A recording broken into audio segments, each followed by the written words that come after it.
How are you feeling? You got John Riggs here checking out some Nintendo games at different price points, and today we're looking at the action games. Well, these are going to be more like your run and gun style games, much like a Contra, and you'll see Contra later on in this video. We're going to check out games that are super cheap all the way to the games that are super expensive and find out which ones are actually worth the price. You know who's worth the price?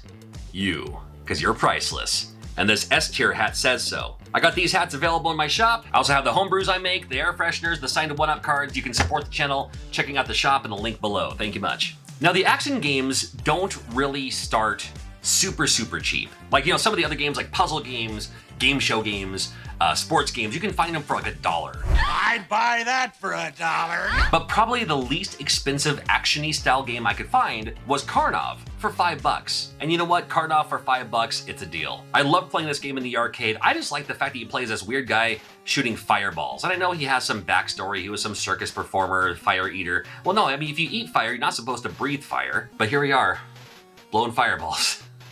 Why not? Carav had a cool soundtrack, had a cool vibe to it. It was almost like Russian mythology or something, I'm not sure. Super hard. And then on the NES, it was a pretty difficult game as well because the enemies would respawn and they would just pop up sometimes. And how you jump, your jump was very floaty. So you couldn't quite maneuver as much the way you want to a lot of the times. So you'd have to just keep on. It was definitely a quarter muncher in the arcade, but it is a classic game. It's an iconic game. Jumping up to $20, we have Super C, the sequel to Contra. Why didn't they call it Super Contra? I mean, it was called Super Contra in the arcade. Well, it's called Super C all the same. The good news is, I prefer Super C over Contra. I said it. But they're both great. They're both fine. To this day, I honestly don't know why. It just feels different to me. I think Super C does. Maybe I don't need to have an explanation why or why not. I just enjoy Super C more than Contra. I think Contra just feels like I've played it so many times, it just becomes muscle memory. Whereas Super C, it's still fun and exciting. I don't know. Could be anything. However, Super C for $20 has a couple of different weapons that Contra didn't have. Not that that's the deal breaker. And instead of doing the going down the corridor, like a hallway, you have the overhead view part of it. $20 for Super C. It's any collection should have that, and any collection should also have Contra. And if you're looking for Contra today, you're looking at about $30. There was a time, 25 years ago, whatever it was. Like I said, I was collecting most of my NES games in the late 90s, early 2000s. There was a time you couldn't give Contra away. Everybody had Contra. You don't need more Contras. You'd find Contras for $1, 50 cents. It's like, oh, here's Contra again. Yeah, but it became the thing after a while. But these NES collectors, you're just like, well, if you have a collection, I mean, you gotta have Contra. Contra was a staple piece in any collection. 2 players simultaneous. You go through and it has the hallways and all that too.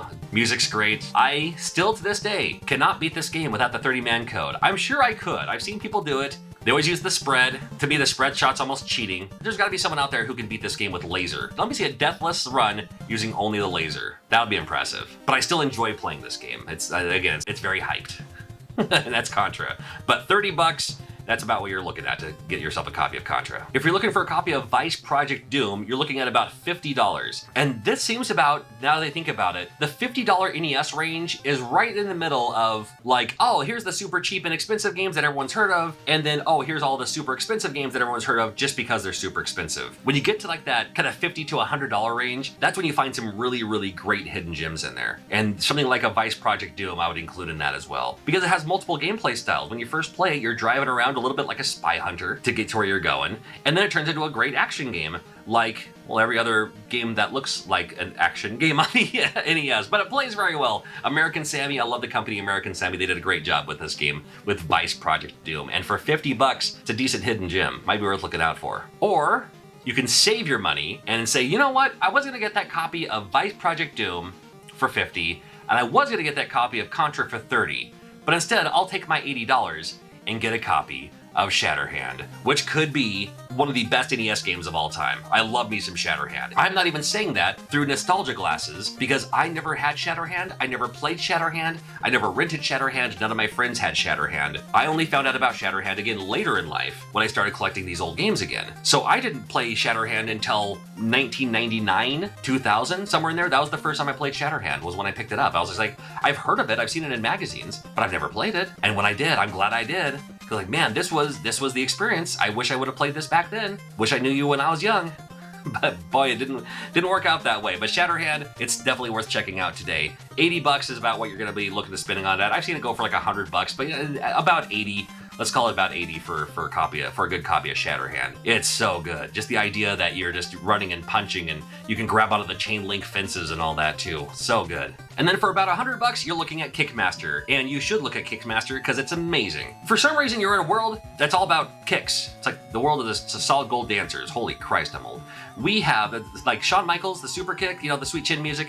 That's what this game's all about. You're kicking everyone. And it's nice because their weapon drop, their item drop, you get to choose what you want. Sometimes they'll be like, oh, it'll drop like health and magic, and experience, and points, or whatever it is. And you're like, oh, I need this more than this, so you can kind of grab the thing you need. You only get time to grab like maybe 2 of them, like the top one as it's falling, as well as something else. But yeah, Kickmaster. This game has great music, but the graphics, I think this game, and I think I've said it in the video before too, Kickmaster for the NES has the best graphics of any NES game on the entire library. Better than Batman, in my opinion. This game, the boss, I forgot what stage it was, the 3rd or 4th stage or something like that. The boss, that's like the lady with the wolves in the background. The graphics on that is absolutely insane. And this comes from a Nintendo game. It's crazy, but such a good game. And Kickmaster for $100, it's a good one. Well, we talked about Super C, we talked about Contra. Let's talk about Contra Force, shall we? I'm here to say it's not a terrible game. $130. It's going for about $130. Contra Force, it's not a terrible game. It's just not Contra. And you probably already know that. And if you don't, this game came out in Japan, but not as Contra. So when they brought it back here to America, they're like, oh, well, it's not gonna sell as Pork and Beans, whatever they are call the game. There's literally a guy in the game named Beans, that's why I thought of Beans. Although Pork and Beans would be a great game, by the way, great name for a game. They were like, oh, well, it'll sell more copies if we put the word Contra in it. So let's put the word Contra in it, even though it's a slow-paced moving, a little sluggish, right? You can choose which of the 4 characters. It is a run and gun, not up to the quality of a Contra, but it's still called Contra Force, and that's what they did. And it's not the first time that they've done that. I mean, Square Enix, or Square, was notorious for doing that with Final Fantasy. It's like, oh, well, no one's heard of the Tales game or the Saga game, whatever the, that wasn't Tales, but was it the Saga games where it's like, oh, no, we can't, we'll call it Final Fantasy Mystic Quest, even though it's not really Final Fantasy. Yeah, stuff like that. So, Contra Force, it's actually not a terrible game. But for $130, I mean, something. It's just not Contra. It's just not Contra. Swordmaster as well. Swordmaster, I keep forgetting, is an actual game on the NES, and they're looking at about $270 is what it looked like. $270 for a Swordmaster game. Again, great graphics, but a little slow, a little sluggish. Kind of cool box art. The box art really doesn't tell you a whole lot. I mean, at this point in the NES library, they could have done something better, I think, that really showcased how cool this game was going to be, other than just like a helmet, which is maybe why not a lot of people bought it. I'm not sure. But yeah, $270 for a game called Swordmaster. Imagine the person who got paid for that. We need a name for this game. He's a master with a sword. I have the perfect name. Sold. Here's your bonus for calling it Swordmaster. Then we have a game called Dragon Fighter. Dragon Fighter rolls you around $330. And have you played Dragon Fighter? It's a great one. It's pricey, but it's great. Dragon Fighter, I mean, it's cool because it starts off as a game where you're a dragon fighter. You look like the Dragoon or something like that from Final Fantasy IV. Final Fantasy II on the Super Nintendo. But the cool thing is, after a while, you can actually turn into a dragon and use that and just like fly around and you can start shooting things. That makes it a little easier for you. I wish you could just stay that way, but your meter shuts out. You don't have a whole lot of life in this game too, so it's a tough one. There's only like something like 5 or 6 stages, not a lot. So, I mean, if you're looking at $330, you're paying $65 per stage for a game at $330. If it's like that many stages anyway, so. You can always look at it that way, I suppose. It's pretty fun though, it's worth checking out. And then let's go all the way to $850.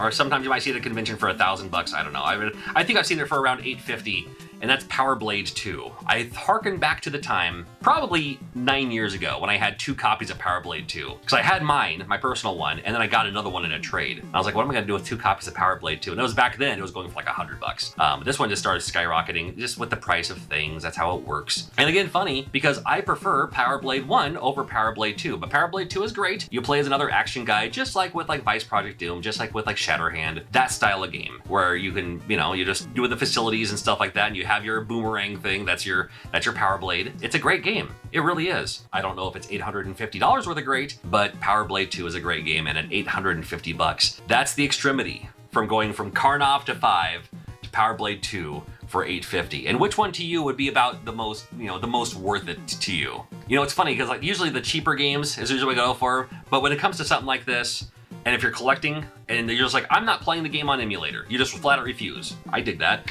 You're just like, I'm not gonna use an EverDrive, I'm not gonna use an emulator, I'm not gonna use a device, I'm not gonna like load up my ROMs on a hacked NES Classic. I only want the cartridge. $80 for Shatter Hand, to me, is worth it. To me, it's an $80 game, cartridge.